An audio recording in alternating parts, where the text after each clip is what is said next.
সোহেল একজন freelance videographer. রাত জেগে কাজ করাই তার অভ্যাস।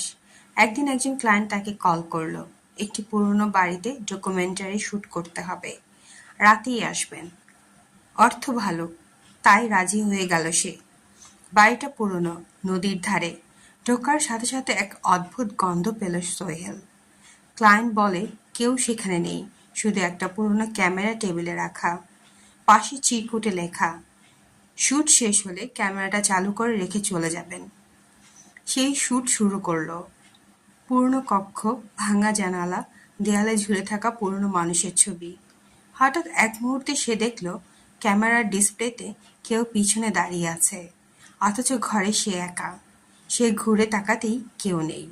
সে ভয় পেয়ে চলে গেল। পরদিন ভিডিও ফুটেজ খুলে দেখল পুরো রাত জুড়ে ক্যামেরার পিছনে এক বৃদ্ধ দাঁড়িয়ে ছিল। তার চোখে শুধু রক্তলাল দৃষ্টি।